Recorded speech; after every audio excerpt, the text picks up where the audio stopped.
ഇനി എനിക്ക് അനുഭവിക്കാൻ വയ്യ. അങ്ങനെയൊക്കെ ചിരിച്ചു പുറത്തുണ്ട്. ഇനി എനിക്ക് അനുഭവിക്കാൻ വയ്യ.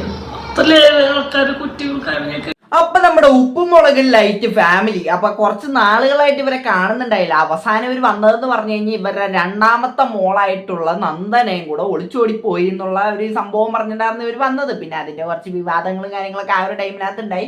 അത് കഴിഞ്ഞ് പിന്നെ ഇപ്പോ അങ്ങനെ നമ്മുടെ രണ്ടാമത്തെ മോളായിട്ടുള്ള നന്ദനയുടെ കല്യാണം കഴിഞ്ഞിരിക്കുകയാണ്. നന്ദന അപ്പൊ ഇവരുടെ അടുത്ത് നിന്ന് നന്ദനയും ഒളിച്ചോടി പോയിട്ട് കല്യാണം കഴിച്ചേക്കണാണ്. അപ്പൊ ഇവരെ ആലോചിച്ച് നോക്കണം. നിങ്ങൾ ആദ്യത്തെ മോൾ ഒളിച്ചോടി പോയി, അവരത്രയും കല്യാണം കഴിക്കാനായിട്ടൊക്കെ ഇങ്ങനെ വെച്ചിട്ടിരുന്ന് ലാസ്റ്റ് ആ മോൾ ഒളിച്ചോടി പൊന്നൂസാട്ടാ. അപ്പൊ പൊന്നൂസ് ഒളിച്ചോടി പോയിട്ട് കല്യാണം കഴിച്ച് അത് കഴിഞ്ഞിട്ട് അതിന്റെ ഒരു വിവാദമൊക്കെ ആ ടൈമിനകത്തുണ്ടായി. പിന്നെ അത് കഴിഞ്ഞപ്പോ രണ്ടാമത്തെ മോള് ഇവര് കല്യാണം ഉറപ്പിച്ച് വെച്ച ചെക്കനായിട്ട് പിന്നെ ഇവര് കല്യാണം വേണ്ട എന്ന് പറഞ്ഞു കഴിഞ്ഞപ്പോഴത്തേക്ക് ആ ചെക്കൻ്റെ കൂടെ തന്നെ ഈ രണ്ടാമത്തെ മോള് കൂടെ ഒളിച്ചോടി പോയി. അപ്പൊ തന്നെ ആലോചിക്കണം ഇവരുടെ റേഞ്ച് എന്താണ്, ഇവരുടെ ഫാമിലി എന്ന്. അത് ആലോചിച്ചിട്ട് തന്നെ ഇപ്പൊ വന്നിട്ട് ഈ രണ്ടാമത്തെ മോൾ ഒളിച്ചോടി പോയിട്ട് കല്യാണം കഴിക്കാൻ പോയപ്പോഴത്തേക്ക് നമ്മുടെ ആദ്യത്തെ മോളായിട്ടുള്ള പൊന്നൂസ് വന്നിട്ട് വീഡിയോ ഇട്ടിട്ടുണ്ട്. അപ്പൊ ആ ഒരു വീഡിയോനകത്ത് പുള്ളിക്കാരി കുറച്ച് കാര്യങ്ങൾ പറയുന്നുണ്ട്, ഒന്ന് കേട്ടു നോക്കാവേ.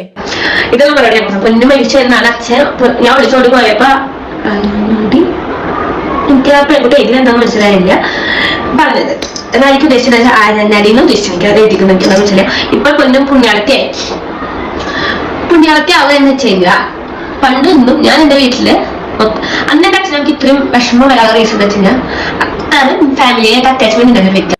അത് കൊള്ളാല. പൊന്നൂസ് നല്ല അറ്റാച്ച്മെന്റ് ഉള്ള ഒരാളായത് കൊണ്ടാണ് അവർക്ക് അത്രയും വിഷമം വന്നത്. അപ്പൊ രണ്ടാമത്തെ മോള് ഇപ്പൊ പോയത് കൊണ്ട് തന്നെ ഇവരെന്താണ് പറയാൻ ഉദ്ദേശിക്കുന്നത് എനിക്ക് മനസ്സിലാവുള്ളൂ. ഇവര് പറയുന്നതെന്ന് പറഞ്ഞ് ഇവര് തമ്മിൽ അത്ര അറ്റാച്ച്മെന്റ്, ഇവരും ഇവരുടെ ഫാമിലി ആയിട്ട് പൊന്നൂസും അവരുടെ ഫാമിലി ആയിട്ട് നല്ല അറ്റാച്ച്മെന്റ് ആയിരുന്നു. അതുകൊണ്ടായിരുന്നു വിഷമമായത്.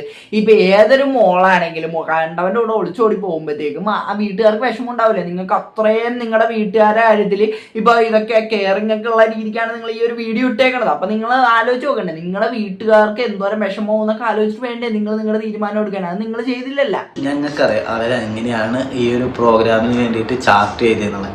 അപ്പോൾ ഈ പറയണവരൊക്കെ എന്തൊക്കെ പറഞ്ഞു കഴിഞ്ഞാലും ഞങ്ങൾക്കറിയാലോ ഇതെങ്ങനെയൊക്കെ നടത്തണം, എന്തൊക്കെ നടത്തണം എന്നുള്ള. നാളത്തെ ഒരു ദിവസം അയച്ചാൽ എന്റെ അമ്മ എത്രത്തോളം വിഷമിക്കുന്നുണ്ടെന്ന് ഞങ്ങൾക്ക് അറിയാം. തീർച്ചയായിട്ടും അപ്പൊ വീട്ടിലിരിക്കുന്ന ഇരിപ്പ് കാണുമ്പോ തന്നെ ഞങ്ങൾക്ക് വിഷമം. ചിരിച്ചുകൊണ്ട് എന്താ പറയാ വിഷമിക്കുന്ന നൂറാട്ടാണ് നമ്മൾ എന്തൊക്കെ ചെയ്യണ്ടായിരുന്നു അല്ലേ, എന്തൊക്കെ ചെയ്യണ്ടായിരുന്നു അല്ലേ. എന്നിട്ട് 100 വട്ടം പറയാം. ആ നാളത്തെ ഒരു ദിവസം അത് ശരിക്കും നാളെ ആവണ്ടായിരുന്നില്ല, പക്ഷെ ആ ഒരു ദിവസത്തിന് വേണ്ടി പൊന്നൂസിന്റെ ആ ഒരു ശബ്ദമൊക്കെ ഇടറാണ്. അത് പറയുമ്പോൾ തന്നെ സ്വന്തം അച്ഛനും അമ്മയുടെയും ആ ഒരു വിഷമം, രണ്ടാമത്തെ മോൾ ഒളിച്ചോടിയപ്പോൾ ആ ഒരു വിഷമമാണ് പൊന്നൂസ് കാണിക്കുന്നത്. ഈ പൊന്നൂസിന്റെ ഒരു ഇത്തിരിയെങ്കിലും ഉളുപ്പുണ്ടാവും വന്നിട്ട് ഇതൊക്കെ വിളിച്ച് പറയാനായിട്ട്. അതായത് നിങ്ങൾ ചെയ്തത് എന്താണ്, നിങ്ങൾ ഒളിച്ചോടി പോയിട്ട് ഇതേപോലെ തന്നെ ആദ്യം നിങ്ങളാണ് നിങ്ങളുടെ അച്ഛനും അമ്മേനെ ആദ്യം നിങ്ങളാണ് വിഷമിപ്പിച്ചത്. എന്നിട്ട് അവരാണ് ഇപ്പൊ വന്നിരുന്നിട്ട് ഭയങ്കര ഞാനെന്തോ ഭയങ്കര സംഭവമാണ്, അവളാണ് എല്ലാത്തിനും കാരണം, അവളാണ് എന്റെ വീട്ടുകാരെ വിഷമിപ്പിക്കണതെന്നൊക്കെ പറഞ്ഞിട്ട് വന്നിരുന്നു പറയാനായിട്ട് ഒരു ഇത്തിരിയെങ്കിലും ഉളുപ്പ് വേണ്ടേ. അതായത് ഇങ്ങനെ വന്നിട്ട് അതായത് അവരെ കുറ്റപ്പെടുത്താൻ വേണ്ടിയിട്ട് നിങ്ങൾ എന്തെങ്കിലും ഒരു സംഭവമാണെങ്കിൽ ഓക്കെ, ഇത് നിങ്ങൾ അത് തന്നെ ചെയ്ത ഒരാളാണ്, എന്നിട്ട് നിങ്ങൾ വന്നിരുന്നിട്ട് ന്യായീകരിക്കും. ഉപ്പോളാവിൽ ഉപ്പിലിട്ടത് അതാണ് നമ്മളുടെ സത്യം. നിലനിൽപ്പിന് വേണ്ടിയിട്ട് എന്ത് ഉപ്പിലിട്ടത് അങ്ങോട്ട് ഉപ്പ് പിടിച്ചാലും അതങ്ങോട്ട് അങ്ങനെ അങ്ങോട്ട് ആക്കി തീർക്കാണ്. ഒരു ഉപദേശം ഞാൻ പറഞ്ഞതുള്ളൂ, അത് ആർക്ക് വേണമെങ്കിൽ കേൾക്കാം. അല്ല ഞാൻ എൻ്റെ ഒരു ഇതെന്താ വെച്ചാൽ സ്വന്തം അച്ഛനോട് അമ്മോട് തോന്നാത്തൊരു വികാരം വേറൊരു ആൾക്കാരോട് തോന്നും. എനിക്കറിയില്ല, ഇപ്പോഴത്തെ തലമുറയ്ക്ക് തോന്നും, ഇപ്പോഴത്തെ തലമുറകൾക്ക് തോന്നുന്നത്. സത്യമാണ്, ഞങ്ങൾക്ക് ജീവിക്കാൻ പേടിയാണ്. ഇതേപോലത്തെ അച്ഛനും അമ്മയൊക്കെ ആണെങ്കിൽ തോന്നും. കാരണം ഇങ്ങനെയൊക്കെ മക്കളെ വളർത്തി കഴിഞ്ഞ് കഴിഞ്ഞാൽ നിങ്ങൾ വളർത്തിയത് എങ്ങനെയാണെന്ന് നിങ്ങൾ തന്നെ പബ്ലിക്കിനെ കാണിച്ചിട്ടുണ്ട്. അതായത് ഇപ്പൊ ഒരു മോക്ക് ഒരു കല്യാണപ്രായം ആവാൻ വേണ്ടി കാത്തു നിൽക്കണേണ്, അപ്പൊ തന്നെ കല്യാണം കിട്ടിച്ചു വിടാനായിട്ട് മോളുടെ വിദ്യാഭ്യാസം അതൊന്നും നോക്കാണ്ട് നിങ്ങൾ തന്നെയാണ് അതൊക്കെ ചെയ്തിട്ടുണ്ടായിരുന്നത്. അപ്പൊ അങ്ങനെയൊക്കെ വളർത്തിക്കൊണ്ട് വരുമ്പോഴത്തേക്കും ഒരു മോക്ക് വേറൊരാളോട് ഇഷ്ടം തോന്നുന്നത്, അതായത് അച്ഛനും അമ്മേനേക്കാളും കൂടുതൽ ഇഷ്ടം തോന്നുന്നതിനകത്ത് തെറ്റൊന്നും പറയാൻ പറ്റുമെന്ന് എനിക്ക് തോന്നുന്നില്ല. പിന്നെ ഇവരിട്ട് ന്യായീകരിക്കുന്നുണ്ട്, അതായത് ഒരു അച്ഛനും അമ്മേനേക്കാളും എങ്ങനെയാണ് ഒരാൾക്ക് ഇഷ്ടം തോന്നുന്നത്, പിന്നെ ഇപ്പോഴത്തെ ജനറേഷനെ ആലോചിച്ചിട്ട് മറ്റേ പേടി തോന്നുന്നു എന്നൊക്കെ പറയുന്നുണ്ട്. ബാക്കിയാണ് ഒരു കാര്യം ഞാൻ പറയട്ടെ, അച്ഛനമ്മ എന്നുള്ള ആൾക്കാരോട് ഞാൻ പറയാം, ഒരിക്കലും നമ്മള് പണ്ടത്തെ ആൾക്കാർ പറയുന്ന പഴഞ്ചൊല്ലുണ്ട്, എത്ര സത്യം എന്ന് പറഞ്ഞാൽ മാമ്പൂ കണ്ടും മക്കളെ കണ്ടും മാറ്റി മോഹിക്കുന്നു. സത്യം, ഓരോ പഴഞ്ചൊല്ലുകളും ലൈഫില് സത്യം. പണ്ടത്തെ ആൾക്കാർ പറഞ്ഞ ഓരോ വാക്കുകളും സത്യമാണ്. മക്കളെ കണ്ടും മാമ്പും കണ്ടും കുതിക്കരുത്, സത്യം. എന്നുവെച്ചാ ഇപ്പൊ ഇന്നൊക്കെ ഞാനുണ്ടല്ലോ ശരിക്കൊരു ഭ്രാന്തത്തിന് എന്തെങ്കിലും അവസ്ഥയാണ് സത്യം. എനിക്കിതിൻ്റെ വീട്ടിനുള്ളിലിരിക്കുമ്പോൾ ഭയങ്കര വിമർശടി, ഭയങ്കര ഇറിറ്റേഷൻ, ഭയങ്കര ബുദ്ധിമുട്ട്.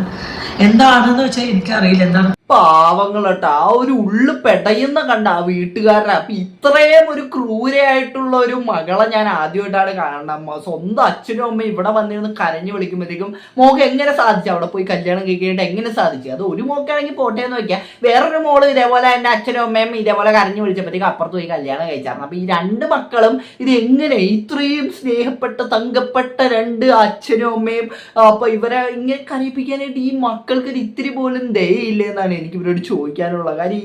ഇവരുടെ ആ ഒരു കരച്ചിലൊക്കെ കേട്ടോ, കണ്ണീർ സീരിയല് പോലും തോറ്റു. അത്ര അപ്പൊ ഒരു ചേച്ചിക്ക് മെസ്സേജ് നിങ്ങൾ രണ്ടാളും സ്നേഹിക്കണുണ്ടല്ലോ എന്ന കളപ്പിൽ സത്യം അപ്പോഴേക്കും തോന്നുന്നു ഞങ്ങളുടെ രണ്ടാളും സ്നേഹത്തിന് മാത്രമേ കളങ്കില്ലാത്ത സ്നേഹമുള്ളൂ അല്ലേ കേട്ടോ. നമ്മള് സ്നേഹിക്കുക മറ്റതൊക്കെ മറ്റേ സ്നേഹം ഏത് തരത്തിൽ അളന്നു കൊടുക്കേണ്ട രീതിയായിപ്പോ. സ്നേഹിച്ചിട്ടും കാര്യമില്ല, സ്നേഹിക്കാതെ ഇരുന്നിട്ടും കാര്യമില്ല. സ്നേഹിച്ചതിന്റെ കൂലിയാണ് ഇപ്പൊ കിട്ടിക്കൊണ്ടിരിക്കുന്നത്. നമ്മൾ ആദ്യം സ്നേഹിക്കണം, അല്ലെങ്കിൽ അവര് പറയും നമ്മളെ സ്നേഹിച്ചില്ല, അതുകൊണ്ട് നിങ്ങൾ അവരെ സ്നേഹിക്കുന്നതിനേക്കാളും നല്ലതാണല്ലോ നിങ്ങൾ നമ്മളെ തന്നെ സ്നേഹിക്കുന്നത് എന്നാണ് അച്ഛൻ പറഞ്ഞതിന്റെ ഉള്ളടക്കം എന്നാണ് എനിക്ക് മനസ്സിലായത്. അപ്പൊ എന്തായാലും അച്ഛൻ പറഞ്ഞ മനസ്സിലായില്ല, എല്ലാവരും അവനവനെയും അതേപോലെ അവനവന്റെ ഭാര്യയാണോ ഭർത്താവാണോ അവരെ സ്നേഹിക്കുക, അല്ലാണ്ട് മക്കളെ ഒന്നും സ്നേഹിക്കാൻ പാടില്ല. മക്കളെ സ്നേഹിച്ചു കഴിഞ്ഞാൽ അവര് ചതിച്ചിട്ട് പോകും എന്നാണ് പറയുന്നത്. സത്യം എനിക്ക് ആരോഗ്യമില്ല, ഇതൊന്നും അനുഭവിക്കുന്ന സത്യം. അങ്ങനെ ദൈവമേ അങ്ങനെ എന്തെങ്കിലും എനിക്ക് ഇനിയും അങ്ങനെ കുറ്റങ്ങൾ അനുഭവിക്കുകയോ അങ്ങനെ നേരത്തോടുകൂടി വിളിച്ചു വിട്ട മനസ്സാന്നിട്ട് ഞാൻ പറയണത്. ദൈവത്തിന് നിരക്കാത്ത എന്താ നമ്മൾ അനുഭവിക്കാതെ ഞാൻ ഇനി ആർക്കും വേണ്ടി അനുഭവിക്കാൻ നിൽക്കില്ല. സത്യം ഇനി എനിക്ക് അനുഭവിക്കാൻ വയ്യ. അങ്ങനെയൊക്കെ ചിരിച്ചു പറഞ്ഞിട്ടുണ്ട്. ഇനി എനിക്ക് അനുഭവിക്കാൻ വയ്യ. അത്രയേറെ ആൾക്കാരുടെ കുറ്റവും കാര്യങ്ങളൊക്കെ കേട്ടു. ഇനി അനുഭവിക്കാൻ വയ്യ. ഞാൻ അനുഭവിക്കണം ഭേദം ദൈവം അങ്ങോട്ട് വിളിക്കണേ. ഞാൻ വയ്യാണ്ടായ ദൈവത്തോട് 100 പ്രാവശ്യം പറഞ്ഞു. അപ്പൊ എനിക്ക് ഒരു കാപത്ത് വരാണ്ട് കാത്തോളം 2 കുഞ്ഞു മക്കൾക്ക് സത്യമായിട്ടാണ്. ഇനി കൊടുക്കണേന്ന് കുടിക്കണേന്ന് കൂടി ഇതുപോലെ എന്തെങ്കിലും കിട്ടിയാൽ നിങ്ങൾക്ക് താങ്ങില്ല, താങ്ങാവുന്നതിന് അപ്പുറമായി എവിടെ കുറച്ച് ടൈം. ഇവര് ശരിക്കും നല്ല കോമഡി ആട്ടെ ഇവരുടെ വീഡിയോ കാണാനായിട്ട്. കാര്യം ഇവർക്ക് എങ്ങനെയാണ് സാധിക്കണം ഈ ഒരു മോളുടെ കുറ്റങ്ങളും അതേപോലെ തന്നെ ഈ മക്കളുടെ ഇതൊക്കെ വന്നിട്ട് ഈ നിന്നിട്ട് ആൾക്കാരോട് കാണുന്ന നാട്ടുകാരോട് പറയാനായിട്ട് ഇവർക്ക് എങ്ങനെയാണ് സാധിക്കണം? ഇവർക്ക് എന്ത് അച്ഛനും അമ്മയാണ് എനിക്ക് അറിയാൻ വയ്യാത്തോണ്ട് ചോദിക്കണേ. ഒന്നോട്ടോ അതിനകത്ത് ഇപ്പൊ ജീവൻ എടുക്കലേ ഇനി മാർഗമുള്ളൂ എന്നൊക്കെ പറഞ്ഞിട്ട് ആ പറയലൊക്കെ കേട്ടോ. അവരുടെ അത് കേൾക്കുമ്പോൾ തന്നെ ചിരി വന്നു, സത്യമായിട്ട് പറയാം ചിരി വന്നത് കണ്ടിട്ട്. അപ്പൊ ഇവർക്കൊക്കെ ഇപ്പോഴും മനസ്സിലായിട്ടില്ല ഇവരെന്താ ചെയ്തോണ്ടിരിക്കണം. നിങ്ങൾ നിങ്ങളുടെ വീട്ടിനകത്ത് കിടക്കുന്ന ഓരോ പ്രശ്നങ്ങളും ഓരോ ഇതൊക്കെ വന്നിട്ട് ഈ നാട്ടുകാരെ കാണിച്ചിട്ടിരിക്കുമ്പോഴത്തേക്ക് നാട്ടുകാരതിനകത്ത് പലതും പറഞ്ഞെന്നൊക്കെ വരും. അപ്പൊ അത് പറയുമ്പോഴത്തേക്കും നിങ്ങൾക്ക് പിന്നെ അതിനകത്ത് വിഷമം. പിന്നെ എനിക്കത് മനസ്സിലാവുള്ള ഇവര് ചിലപ്പോൾ ഇതൊരു സ്ക്രിപ്റ്റഡ് സംഭവമാണെങ്കിൽ നിങ്ങൾ സെയിം സ്ക്രിപ്റ്റ് തന്നെയാണ് ഫോളോ ചെയ്യണമെന്നാണ് എനിക്ക് പറയാനുള്ളത്. കാര്യം ആദ്യം നിങ്ങളുടെ മോള് ഒളിച്ചോടിപ്പോയി, അപ്പൊ നിങ്ങൾ ഇങ്ങനെ വന്നിട്ട് കരഞ്ഞു വിളിച്ചിട്ടൊരു വീഡിയോ ഇട്ടു. പിന്നെ അത് കഴിഞ്ഞിട്ട് ഇപ്പൊ രണ്ടാമത്തെ മോള് ഒളിച്ചോടിപ്പോയി, അപ്പൊ നിങ്ങൾ അടുത്ത കരഞ്ഞു വിളിച്ചിട്ട് വീഡിയോ ഇടുന്നു. അപ്പൊ അപ്പുറത്തെ സൈഡിനകത്തൊരു മോളുടെ ഒരു വീഡിയോ ഉണ്ട്.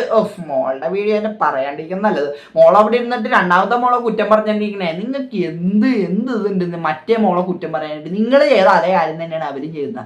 അതിനകത്ത് ഇപ്പൊ നിങ്ങൾക്ക് യാതൊരു അർഹതയില്ല അവരെ പറയാനായിട്ടുള്ളതെന്നാണ് എനിക്ക് പൊന്നൂസിനോട് പറയാനുള്ളത്. അപ്പൊ എല്ലാം കണക്ക് തന്നെ നല്ല ഉഗ്രം ഫാമിലി എന്ന് മാത്രം പറഞ്ഞുകൊണ്ട് ഞാൻ ഈ വീഡിയോയുടെ വെച്ച് നിർത്തുകയാണ്. അപ്പൊ എന്താണ് നിങ്ങൾക്ക് ഇതിനെ പറ്റി പറയാനുള്ളത്? എല്ലാം വീഡിയോയുടെ കമന്റ് ആയിട്ട് വീഡിയോ ഇഷ്ടപ്പെട്ട എല്ലാം സബ്സ്ക്രൈബ് ചെയ്യാൻ പിള്ളേർക്ക് അടുത്ത വീഡിയോ കാണാൻ.